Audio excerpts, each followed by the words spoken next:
And welcome back to this Human Rights Day edition of Morning Live. Thank you so much for joining us. Now, the National Union of Mine Workers has expressed dissatisfaction with the current Eskom leadership, including the CEO, Phakamani Hadebe, saying that workers have lost confidence in the power utilities management. The union, which has the biggest membership at Eskom, also seems to be warming up to the idea of the unbundling of the power utility following a reported meeting with President Cyril Ramaphosa and Public Enterprises Minister Pravin Gordhan. But let's get some reaction now and perhaps some clarity on these issues from NUM's General Secretary, David Sipunzi. Thanks so much for coming through. Thank you, Sakina. Let me first start by getting your views, your sentiments around the latest round of load shedding. Stage 4 today. What's your take as the National Union on this matter? You know, where we are in terms of load shedding says it all about the current management at Eskom. We have never before reached stage 4, 5, 6, 7, 8 of load shedding. If they were good enough, we wouldn't be where we are today. So, in terms of your understanding, you have members who work for the power utility. According to them and according to you, do you have a better understanding of why we are experiencing load shedding? Well, we don't have any better understanding. We just in the dark as you are in the dark. They blame everything, including the cyclone in Mozambique. What we say is poor management. It all goes back to this entity being managed poorly by people who know nothing about the entity. Phakamani Hadebe has got nothing to do with Eskom. He's a banker. Jabu Mabuz is a businessman. He may have done something good somewhere else, but he knows nothing about Eskom. But that's rather concerning. So does that mean that you have no confidence in the current management team's ability to actually turn around the entity? How would we have confidence in people who have let Eskom to be where it is today? We are experiencing load shedding so severely that anybody, even if you were blind, you would say, but who is managing this entity?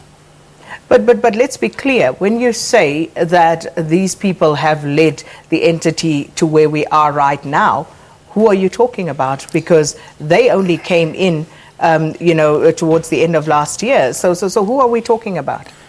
We are talking exactly about the current management of Eskom. They took over and there was a hope that they will improve Eskom. But instead, Eskom has gone from bad to worse. As I say, Eskom has never experienced stage 4 load shedding.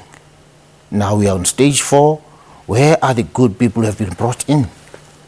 So again, it comes to the understanding of what has led us to this point where we are experiencing load shedding at stage 4 level. So you are saying it's the current management, it is their doing. But could it not be argued that this is something that they inherited, a mess that they perhaps inherited and have not been able to get to the bottom of? If I may use the word improve, they have improved on the bad management of the previous managers. They have brought nothing better. So bringing the new management hasn't helped Eskom at all. Yes, the previous managers took Eskom to a certain level, eroding any good Eskom had before. These ones added to that. So what's the solution in that regard? Because if you have no confidence in the management team, surely you would have thought through where the solutions could possibly come from. Well, so, we have always been saying that you can't, for example, even if you are a president, you have a prerogative. You can't appoint a soldier and make that person a minister of education, whereas he knows nothing about education. Appoint the people with the right skill to manage SOEs. So do you have any suggestions in that regard? Who do you think the president should have appointed then to head up Eskom? Actually, we've got a lot of engineers in South Africa. Give us some names. Many of them grew up in Eskom. Unfortunately, I can't from the cuff say this and that, but South Africa has been producing engineers. Now to take a banker and make him lead Eskom I think is a travesty of justice. But I get the sense that you've spoken about this, you've deliberated around this particular matter. So when you talk about the people, the engineers that are there at Eskom, surely you must have an idea of who you thought would have been better appointments for President Cyril Ramaphosa to make than the ones that he did. Well, Sakina, as somebody who has never worked at Eskom, yes, I'm leading amongst other people, Eskom employees, but I've never worked at Eskom. Our members there have mentioned a name of somebody who has been there before, who had a good record in managing Eskom. Unfortunately, I can't recall the name of the person. But definitely, if the president was serious, he would have consulted widely on who to put on as the board member at Eskom. Not just to take it from the fundis who don't know Eskom, who have never worked for Eskom, and say, I'm placing these as board members, and you haven't asked the workers as to whether are these the right people, do they have experience of working with Eskom. So with regard to some of the proposed changes that hopefully will bring about stability at the power utility, there was talk of unbundling, restructuring. So the union, first off, were quite set against it. At least that was the perception that came through the messaging.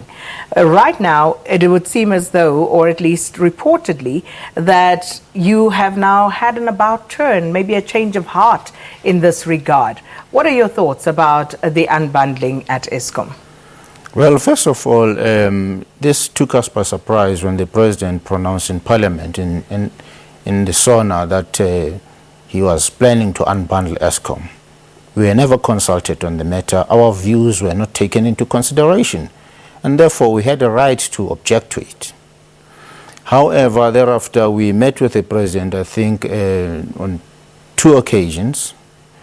The latest was Monday this week, and he agreed that he was wrong by not consulting, by not involving all the stakeholders, and doors of conversation have been opened. We have been banging the door, and the door has been opened. We cannot kick the door down. The door is open. Let's get inside and sit around the table and assure South Africans that this unbundling is not going to result in more power outages, is not going to result in more job losses.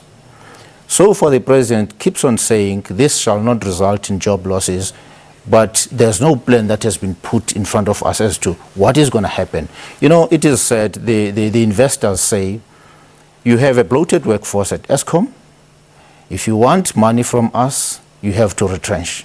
So we find what the president is saying as contradiction to what the investors want. So what is your stance right now following your meeting with the president? Are you more assured of the president's stance, or do you still believe that the job losses will occur at Eskom? The worry is that the president always says there shall be no job losses, but what the Minister of Public Enterprises is doing is something different from that. It is alleged that the minister has instructed managers at Eskom to identify people they don't want, a list of people they don't want. And we are afraid that that is a way of retrenching, but not following the legal route of serving us with Section 189. And therefore, we can sit around the table and discuss this issue. The president only saying that is not a guarantee to us. We are not guaranteed that there shall be no job losses. That's why we are concerned. History has taught us that where there's unbundling, there's an element of job losses. So given that there is a perception or a notion that Eskom is overstaffed, as are many of our state-owned enterprises, what are your suggestions as the union to address this particular matter? I think we need to sit around the table, look at options. One of the options might be to allow natural attrition to take place, might be to call for voluntary separation, things like that. But if the employers, for that matter, Eskom has not even spoken to us since the SONA. We are speaking with the politicians.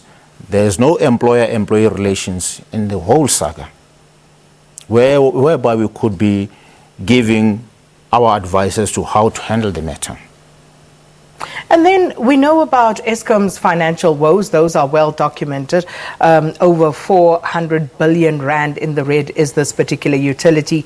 But then the unions have also at certain instances been accused of perhaps adding to that number. If you look at what's happening at the likes of Kusile and Medupi, the cost overruns that have taken place there, the delays in finalizing those particular plants. How do you respond to that, that perhaps you are part of the problem here by going on strike intermittently and sometimes, you know, some would say without valid reason?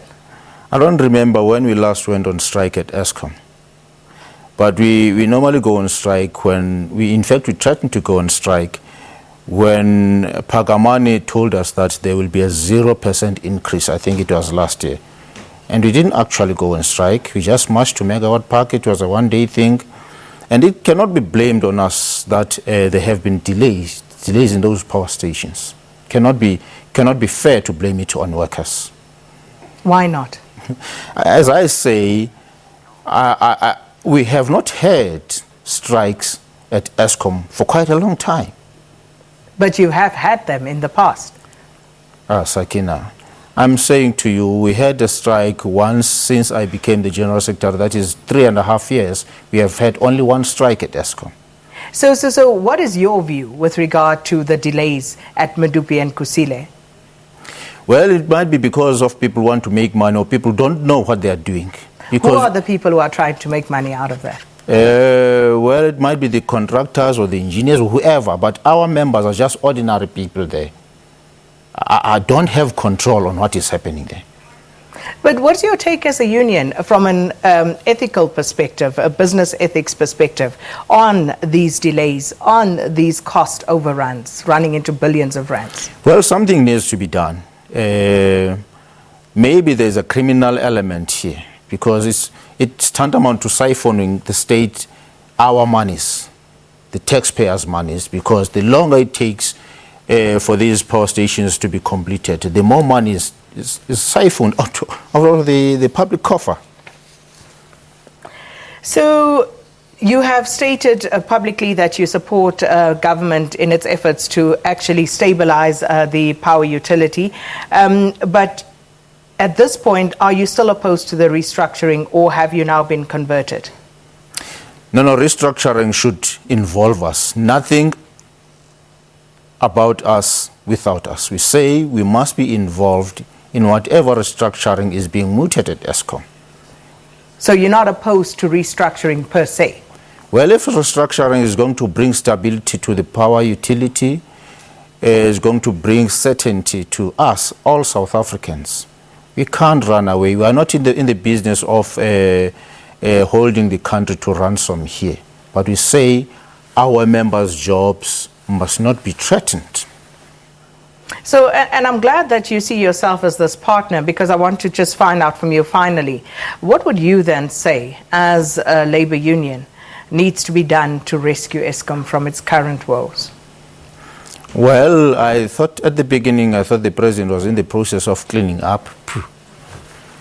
All of a sudden, the ones whom we thought were going to do good work have put us where we are. The president must get the people with the right skill to run Eskom. You don't go and look for medical doctors to run Eskom. Look for engineers. Within South Africa, for that matter, you don't have to go to Italy to get engineers who can run Eskom. Why do we send our kids to school if we don't have faith in them? Mr. David Sipunzi, thanks so much for stopping by. And the General Secretary of NUM, David Sipunzi, speaking to us. And they met with President Cyril Ramaphosa talking about various issues affecting Eskom, including the unbundling issue. And in theory, they are okay with it as long as no jobs will be shed. Let's take a break.